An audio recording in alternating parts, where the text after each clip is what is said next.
The Galactic Council had a word for humans, not in any language humans had ever spoken, a sound more like gravel being swallowed, but the translation came out roughly as the soft ones. It was not a cruel name. It was simply accurate, the way a biologist names a species after its most defining characteristic. Humans had no natural armor, no exoskeleton, no second eyelid, no venom. Their bones broke under pressures that most council species considered mild Tuesday mornings. Their skin, one council delegate had written in an academic paper, was barely thicker than paper and offered roughly the same protection. They averaged a lifespan that the Vreth, who lived 300 standard years, considered a long afternoon. They had no claws worth mentioning, no sensory organs beyond the basic 5, and they felt pain in real time with no natural suppression mechanism.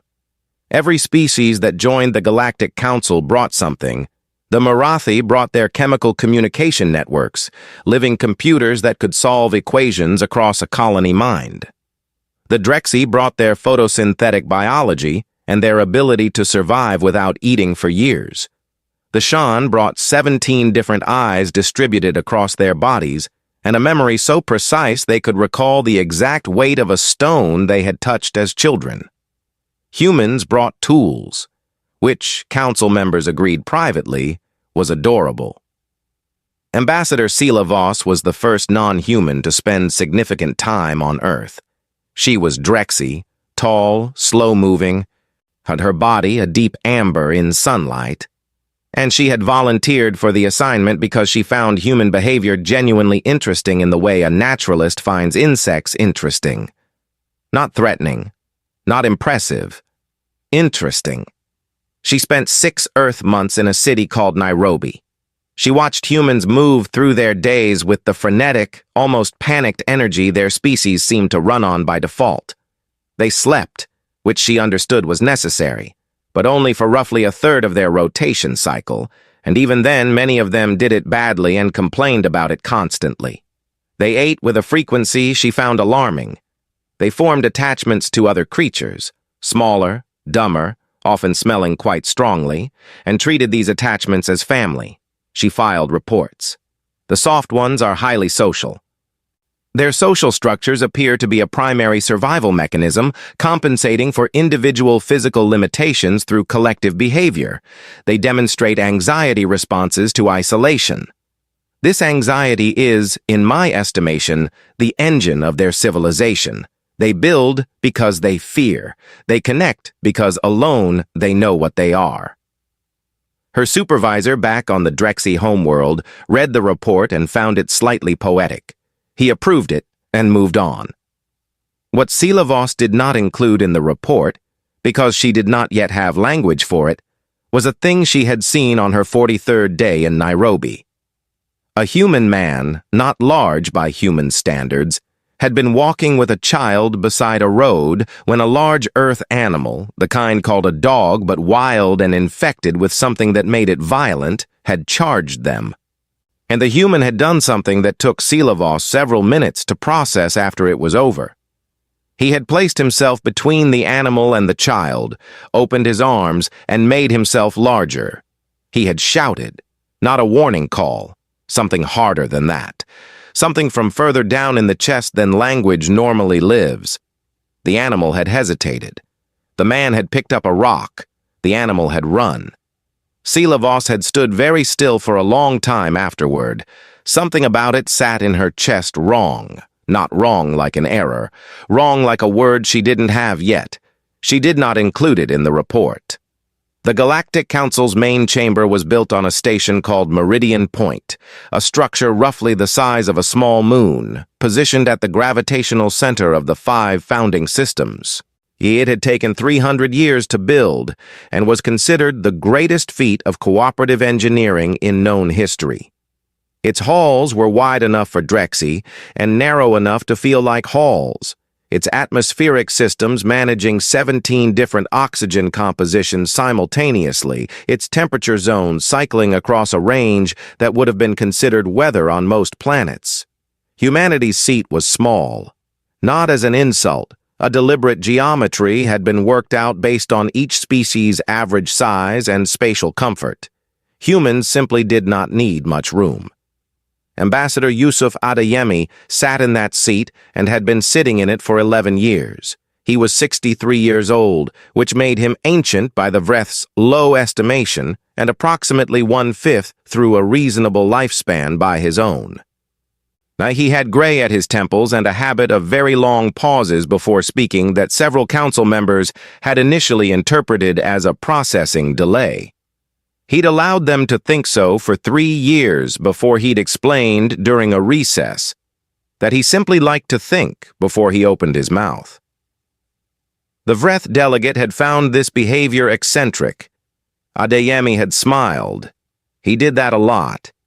The smile had a very specific quality that Sela Voss, watching it from across the chamber one afternoon, finally placed. It was the smile of someone who has been underestimated so many times it has stopped feeling like an insult and started feeling like a resource. He never talked about Earth's military capacity. He never brought up the conflict archives, the human history of war, which was extensive enough that the council had a working group just to analyze it. When other delegates discussed defense postures and threat assessments, Adeyemi listened. He took notes on paper. He kept his own counsel. The council did not know that Earth had been quietly, carefully, over the course of 40 years, preparing for something it had not yet named. Not because humans were paranoid, because they had been soft for their entire evolutionary history, and softness, if it survives, does not survive by accident. The signal came from the edge of the outer shelf, a region of space that the council had charted but never colonized, too far from stable systems to be worth the logistics. It came in on a Marathi relay at 0300 Meridian Standard and cascaded through every monitor in the station before anyone had a chance to classify it. It was not a distress call. It was a distress call in the way a scream is a sentence, technically communication, but what it was really doing was something else. 17 Marathi minds received it simultaneously and went silent. The silence of a Marathi colony mind was a known bad sign, the way a sudden stillness in a forest is a known bad sign. Sela Voss was in her quarters when her environmental sensors registered the atmospheric change in the station. 17 separate air processors adjusting simultaneously to compensate for the sudden drop in ambient chemical communication that the Marathi colony produced as a byproduct of thought. The station literally breathed differently when the Marathi were afraid. Adeyemi was already in the main chamber when she arrived. He was standing, not sitting. He had his hands behind his back. He was watching the signal visualization on the central display with the expression of a man confirming something he had already expected. The display showed what had sent the signal.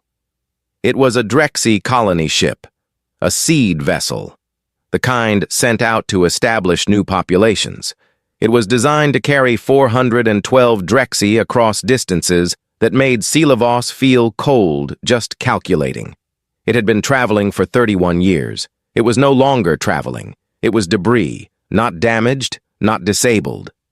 Debris, scattered across a region of space spanning roughly the volume of 3 of Earth's solar systems, had as though something had moved through it the way a hand moves through smoke. The signal was coming from the ship's automated recorder, still transmitting on its last remaining power cell from somewhere inside a piece of the hull no larger than a small room. It had recorded in the last 3 hours before impact what had hit them. Everyone in the chamber watched the recording. No one spoke for a very long time. Sela Voss became aware that she was gripping the edge of her console. She became aware that she had stopped breathing in the Drexy pattern, the long, slow cycle she had maintained since birth, and had started breathing in short, shallow pulls, the way the soft ones breathed. She looked at Adeyemi. He was still watching the display.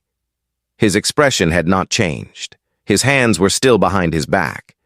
But she saw With the acute sensory attention her species had developed over millions of years of reading chemical environments, something she had never registered from a human before. He was not afraid, not performing calm, not suppressing fear, not afraid. Something in the chamber shifted. She could not say what exactly. The air was the same, the lighting was the same. Adeyemi had not moved. But the small seat at the edge of the chamber, the one that had always felt decorative somehow, tucked in at the margin of the great circle, suddenly seemed to be in the wrong position. Not too far from the center, too close to the door. The wrong place to put the species you wanted keeping watch. Adeyemi finally spoke. His voice was quiet and perfectly level, and it landed in the silence of the chamber like a stone dropped into still water. How long until they reached the nearest inhabited system? No one answered immediately. Not because they didn't know. The Marathi had already calculated it, the number already cycling through their shared mind. They didn't answer because the question, spoken that calmly, made the answer real in a way the display had not. Finally, a Marathi voice. 41 days. Adeyemi nodded once. Then, he said, we should talk about what humans are for. The council's emergency session ran for 19 hours. This was considered extremely efficient by their standards.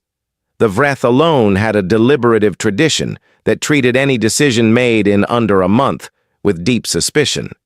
But the recording from the Drexy seed vessel had done something to the chamber's usual rhythms.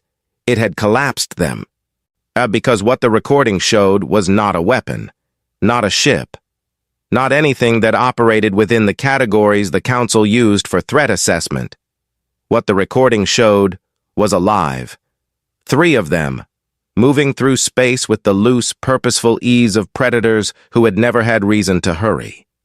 Their bodies did not have an obvious front or back. They did not seem to need propulsion in any form the council's physicists could immediately account for.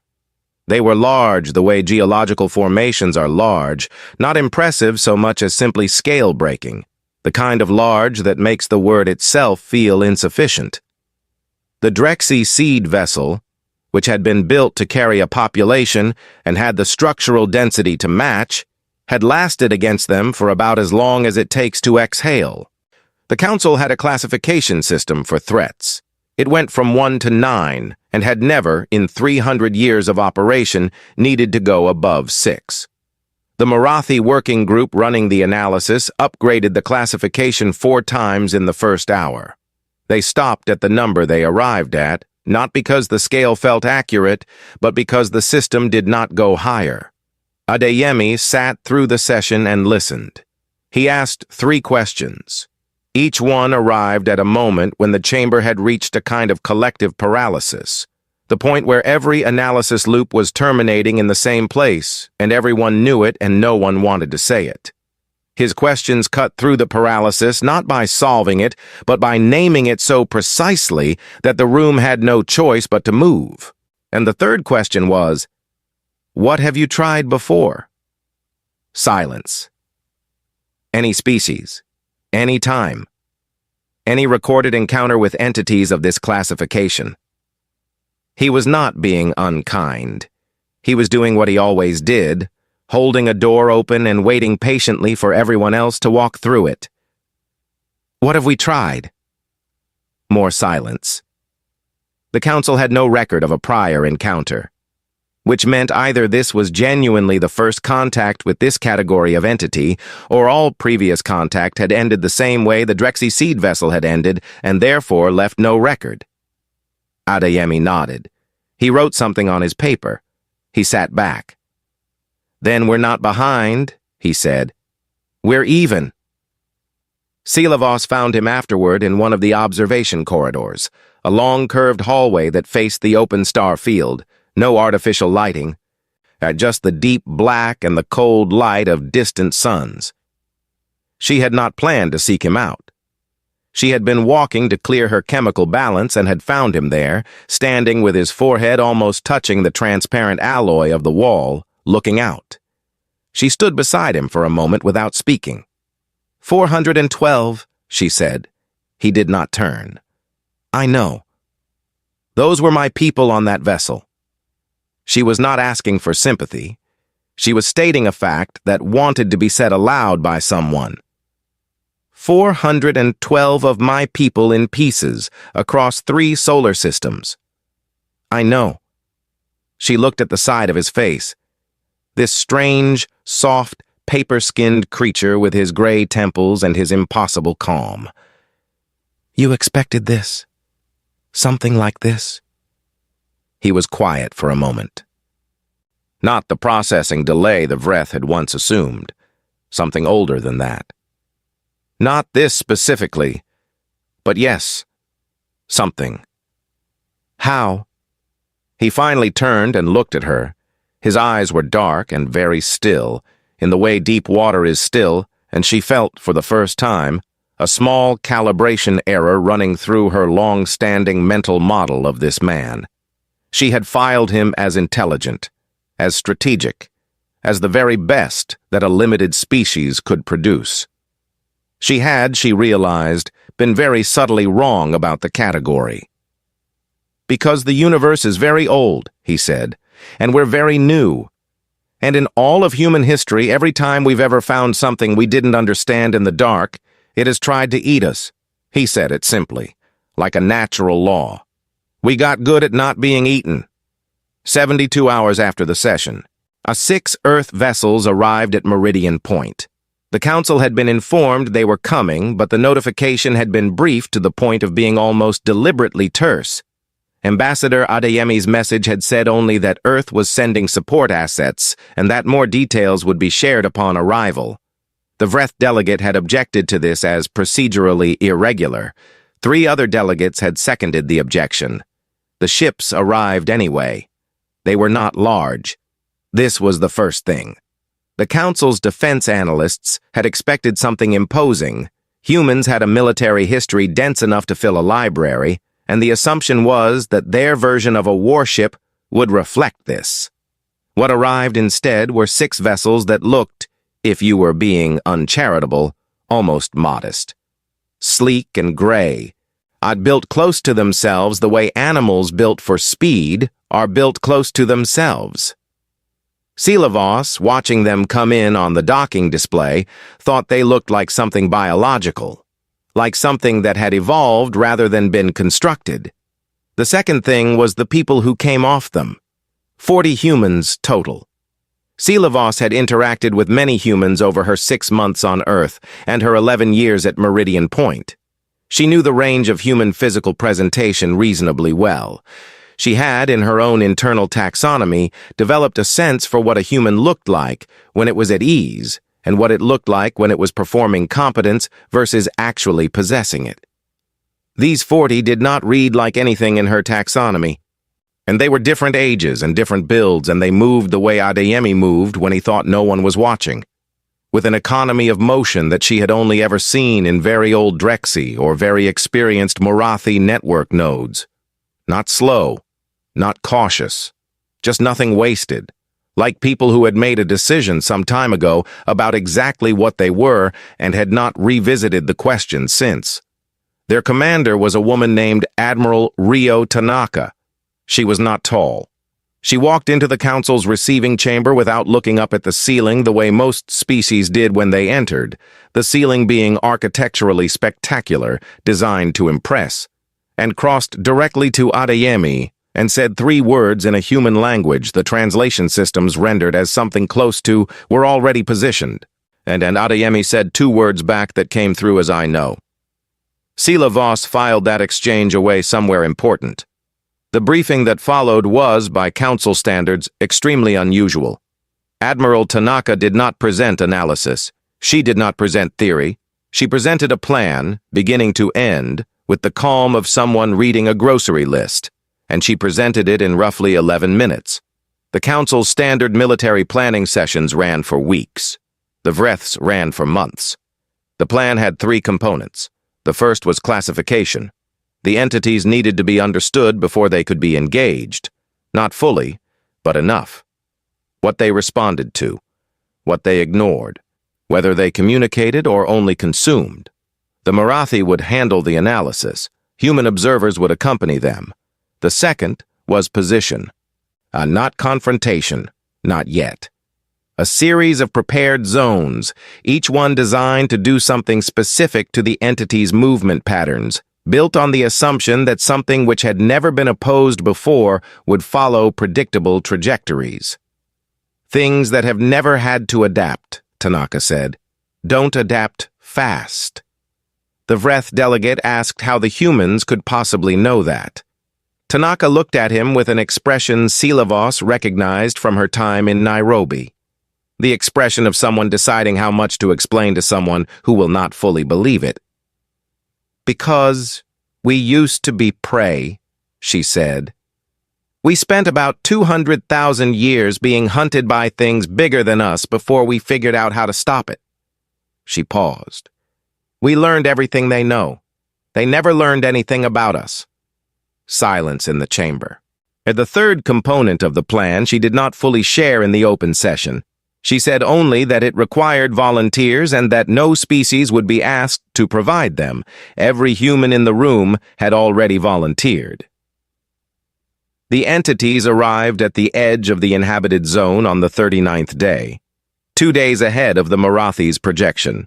They moved through the outermost monitoring arrays the way weather moves through sensors, not destroying them exactly, simply making them irrelevant. The arrays transmitted for as long as they could, and what they transmitted was enough. The entities were not the same 3 from the recording. There were more now. How many more was a question the Marathi colony mind was still running. The number kept shifting, which meant either the entities moved in a way that made counting difficult, or they were capable of something that made the number itself unstable. Neither option was comforting. Silavos was in the tactical center when the first contact data came in, and she watched the human officers around her do something she did not have a word for at first. It took her several minutes to identify it, because she had never seen it in quite this form in any other species.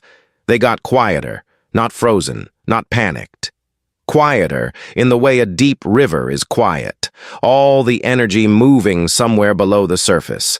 They moved faster and spoke less, and what they said was shorter and more precise, and beneath all of it, running through the room like a current she could feel in the station's chemical atmosphere.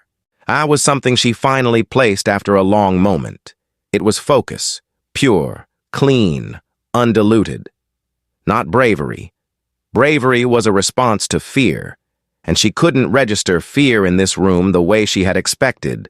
This was older than bravery. This was an entire species picking up the rock. Tanaka was at the center console, her hands flat on the surface. She was looking at the display showing the entity's approach vector with the same total stillness Adeyemi showed in council sessions. Then she said one word, a human word, short, that the translators rendered as now, and the 6 gray ships moved. Silavos watched the screen. She understood in that moment, standing in the station that had been built to represent the greatest things all species had achieved together, that she had been categorizing humanity by the wrong axis this entire time. She had been measuring them against physical capability, against sensory range, against lifespan and exoskeleton and venom and colony intelligence. She had been measuring the fish by how well it climbed. What humans were, what they had always been, from the first one who picked up the first rock in front of the first thing trying to eat them, was not a biological category. It was a decision. A decision made so many times over so many generations, it had stopped being a decision and become a characteristic. We will not be the thing that dies here. The ships moved into the dark, and Silavos held onto her console and waited. The battle lasted 9 days. The council's analysts, watching from Meridian Point on instruments that were never quite sufficient, but kept expecting it to end. That was the word they used in their reports, end, because in every conflict model they possessed, combat operated in discrete units: contact, engagement, resolution, clean brackets around a violent event. What the 6 gray ships were doing did not fit into brackets. It went on. Day 1. The human ships made no direct approach. They moved in patterns the Marathi analysts identified after 6 hours as mapping behavior. They were learning the entity's movement geometry. The entities did not appear to register them. Day 2. 2 of the human ships pulled back to a position that the Council's tactical models flagged as tactically poor, too far from both the engagement zone and the retreat corridor, wrong for offense and wrong for defense. It took Silavos 4 hours to understand it. They were not in a tactical position, they were in a bait position. She had no word, in her language, for what it takes to volunteer to be bait for something that shredded a seed vessel like dry vegetation. Day 3. First contact. One entity diverted from its trajectory, toward the 2 exposed ships. The Vreth delegate watching beside Silavos made a sound that in his species indicated the expectation of a very bad outcome. The 2 ships ran, not retreating but running the way a hunted thing runs when it knows it's being chased and is choosing the ground. Every turn they made was calculated, and Silavos realized she was watching one of the oldest human skills in a new context. They had been running from apex predators across open terrain since before they had language. They had learned, over 200,000 years, as that you do not outrun something larger than you by being faster. You outrun it by knowing where you're going before it does. The entity followed, into the first prepared zone. The effect was not immediate or dramatic. It was subtle in the way structural damage is subtle. Nothing visible happening, and then something is wrong with the way the building stands. The entity's movement changed, slowed. Not much, enough. The remaining 4 ships were already repositioning. Day 5. Silavos stopped sleeping. Not out of anxiety. She could not have explained why. Something in her was refusing to miss any of it. She brought her work to the tactical center and she watched, and the humans around her watched, and the watching had a quality to it she had never experienced in 30 years of diplomatic service. She was watching something that mattered in the way that only a very few things in a life actually matter, and she knew it while it was happening, which was its own strange gift. The Marathi analyst assigned to classification had been running continuous data through the colony mind for 4 days and had produced a report that was 60 pages long. Its conclusion was 3 sentences. The entities communicated, but not in any mode the Council had instruments to register. They had never, in any recorded encounter, been opposed by anything that persisted. The Marathi's best working theory for why the human approach was functioning at all was simple. The entities did not know what to do with something that kept coming back. Everything they had ever encountered had the sense to stop. Day 7. One of the 6 ships was destroyed. It happened in a way the instruments could show but not fully explain, the ship there, and then a kind of brightness, and then not. Silavos watched the display for a long time afterward. The other 5 ships did not break formation. They did not pause. There was a silence in the tactical center for perhaps 4 seconds, and then someone spoke a number. The name of the ship, she realized later, rendered in a shorthand that was a name and an acknowledgement and a goodbye, all compressed into something that took almost no time. And the work continued. She did not fully understand until that moment why the Council's models had always been wrong about humanity. The models had been built on the assumption that a species fights in proportion to its probability of survival. When survival odds drop below a certain threshold, irrational actors disengage. It was simple mathematics, and it had been borne out by every conflict in Council history. Humans did not do that math. Or rather, she corrected herself, watching the 5 remaining ships move through the darkness with the same tight, deliberate economy they had moved with on day 1, they did the math, and they reached different answers, not because they were irrational, because they had a variable in their equation that the models did not account for. The Vreth delegate had once said to her, in a rare moment of genuine conversation rather than procedural interaction, that he found humans fascinating but ultimately tragic. They care so much, he had said, about things they cannot keep. He had meant it kindly. He had meant their short lives, their fragile bonds, their habit of investing enormous emotion in things that ended. Watching the 5 ships, Seelavos thought, he had it backward.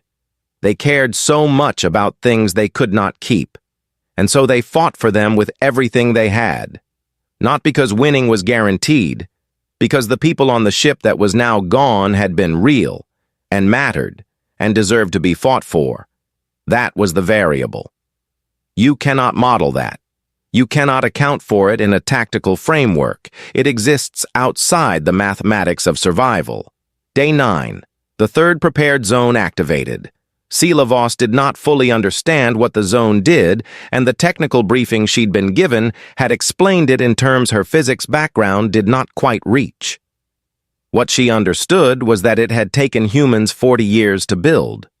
Quietly, without telling anyone, and which was either very alarming or the most far-sighted thing she had ever witnessed, and that it required a trigger, a physical trigger, placed from inside the zone. Admiral Tanaka placed it herself. She came back. Seelavos would think about this later, in the long, quiet weeks that followed, and she would never entirely process it. Not the courage. She understood courage. Every species understood courage. What she couldn't fully hold was the absence of drama about it. Tanaka had placed the trigger and returned to her ship and said nothing about it except a clipped update to her crew, and the crew had heard it and gone back to their work. No ceremony, no acknowledgement. A woman had walked into the range of something that had killed 412 people like smoke clearing, had done a technical task, and had walked back out, and the story the humans around her told about it was no story at all. The entities did not cross the outer monitoring boundary again. They were not destroyed. Seelavos would be careful, in every report she filed after, to be accurate about this. What the zones did was something closer to redirection. Something in the geometry of it had communicated, in whatever mode the entities used to perceive the universe, a thing they had apparently not encountered before. A border. A no. A line in the dark that something was willing to hold. They moved away from it, slowly, in the direction of unoccupied space. And they did not come back. The Council's formal session to assess the engagement ran for 3 weeks. This was, by the Vreth standards, dangerously hasty. 17 reports were commissioned. 14 working groups were formed. The Marathi colony mind produced a 600-page analysis that concluded in its final paragraph that the Council's existing framework for classifying species capability was structurally inadequate and would need to be rebuilt from foundational assumptions. Adeyemi attended every session. He sat in the same small seat at the edge of the chamber. He brought his paper. He wrote things down. He answered questions when asked. On the 12th day of the session, the Vreth delegate, old, careful, deeply traditional, a being who had sat on the council for longer than most human nations had existed, asked a question that stopped the room. He did not ask it as an attack. He asked it the way someone asks when they genuinely need to know. "What are you?" he said, looking at Adeyemi. "What are you? As a species? We have had you categorized as—" He stopped, started again. "We had a word for you." Adeyemi looked at him. The long pause, the still eyes. "We know," he said. "We were wrong." "Yes." The Vreth was quiet for a moment. "How do we recategorize you?" Adeyemi set his pen down. It was the first time Seelavos had ever seen him stop mid-note. He looked around the chamber, at the Vreth, the Marathi, the Drexi, all the species who had built this station and this council, and this idea that the universe's intelligences might sit together in one room. And something moved across his face that was not quite a smile, but lived in the same country. "Don't," he said. "Category's the problem. We never fit one anyway." He picked up his pen. Just know we're here. Sheila Voss filed her final report on the engagement 3 months later. It was the longest report she had ever written. It went through 11 drafts. The conclusion, which she rewrote 6 times, ended up being 3 sentences. Humanity's strategic value to the Council was not misclassified due to lack of information. It was misclassified due to a framework error. We measured capability where we should have measured nature. These are not the same thing in any species, and in humans, they are not even close. She sent it and sat in her office for a long time. She thought about the man in Nairobi with the rock. She thought about the 412. She thought about Tanaka walking into the zone and walking back out without telling anyone it was remarkable. She thought about what it would mean to be, for your entire evolutionary history, the soft one, the paper-skinned one, the one without venom or exoskeleton or colony mind, to have survived anyway, not by accident, by deciding, by picking up rocks and building walls and learning the geometry of every dark thing that had ever come for you, generation after generation, until the knowledge was so deep it looked like instinct.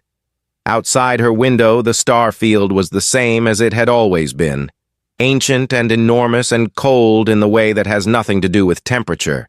Somewhere out there, the entities were moving through it, redirected, not destroyed. Still vast, still incomprehensible, still the kind of thing that makes the classification system break when you try to fit it in, but also, having encountered, and for the first time, something that didn't stop, having encountered a border in the dark, a no. Sheila Voss thought the entities would probably not come back, not because they were defeated, because something in whatever served them as a mind had registered at last, a thing worth going around. The soft ones, still there, still holding,